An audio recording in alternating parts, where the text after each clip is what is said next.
let's get on with the program here. I'm doing like 10 minutes of fucking like 5 minutes of fucking whatever the hell. Nothing of information has been given. There's no information here. I've got nothing. In other words, this is a useless show. If you wanted to watch this show to learn something, you won't. I can assure you that you will not learn a single thing. And with that being said, let's get into our first story. So, GOP Senator Kelly Loeffler accused of violating ethics rules with a fundraising pitch. Busted, everybody. Busted. So, this is today's, I guess, episode of the Daily Dullard. So, again, there's very few ethics rules when it comes to being a senator or in Congress. There's very few when it comes to that stuff. And somehow the GOP and the Democrats, for that, like, somehow these politicians are able to fuck up the easiest layup in history.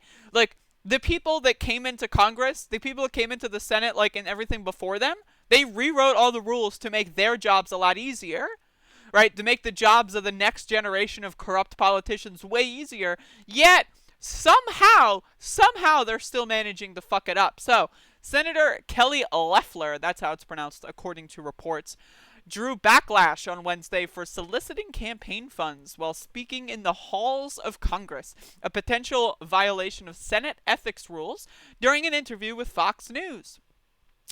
Loeffler, who will face off against Democrat Raphael Warnock in a runoff election in January, warned Georgia conservatives that hundreds of millions of dark liberal money is pouring into our state. Yes, the money is so dark, almost as dark as her opponent, she's trying to say. She's trying to get that message across. That's why it's so important that everyone across the country get involved, Loeffler told Fox News, with the pillars of the Russell Senate office building appearing behind her. The pillars. Look at these fucking cringy pillars, by the way.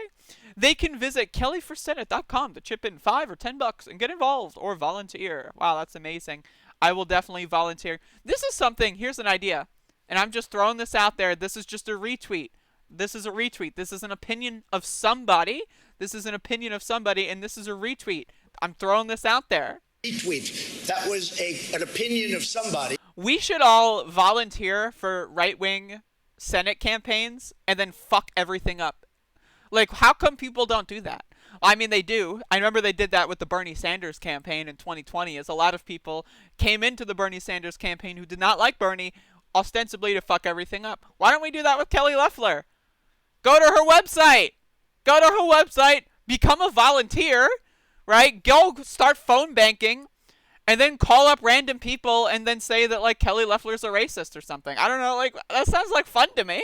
It's not illegal, right? It's just like you're just going to fuck around and they're going to find out. That sounds great. Anyway, so definitely go do that. The Democratic Party, or rather, the Senate's rules and standards of conduct for campaign activity prohibit Senate members and staff from receiving or soliciting campaign contributions in any federal building. The Democratic Party of Georgia announced Thursday that it is filing a complaint against Loeffler with the Senate Ethics Committee and will request that the Justice Department investigate the matter. Loeffler has once again chosen to use her position of power for personal and political advantage by illegally asking for donations on national television while on federal property, Scott Hogan, executive director of the Democratic Party of Georgia, said in a statement. She broke not only Senate rules, but also federal law. Law and order, right?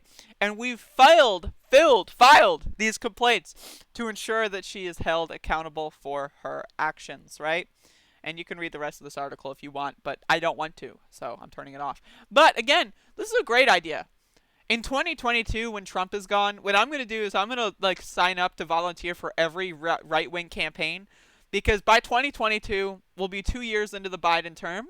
I think libertarians are going to have a resurgence in 2022. So what I want to do is I want to call up a bunch of libertarians, ostensibly phone banking for a GOP senator, and just debate them. You know, like, what the first rule of phone banking for political candidates is to be as quick as possible. You want to hit as many different people as possible. I'm going to violate that rule. I'm going to try to stay as long on the line as possible and debate a bunch of fucking rednecks about who are, like, you know, Joe Jorgensen 4.0 is or whatever at that point. That sounds like a lot of fun. But anyway, enough about debating libertarians. This is just really funny. Again, there's very few laws, there's very few orders that prohibit Senate behavior. They can pretty much do whatever they want, and somehow these fuckers are dumb enough to fall for it every single time. So hopefully they throw the book at this bitch. Um, just because, she's a Republican and therefore I don't care what happens to her. Don't care. I'm sorry. Just don't give a fuck. But sign up for Tom Tillis. I'm afraid that that ship has sailed. But Richard Burr, I'm coming after you, buddy. 2022, you bet your sweet bippy you're on my radar.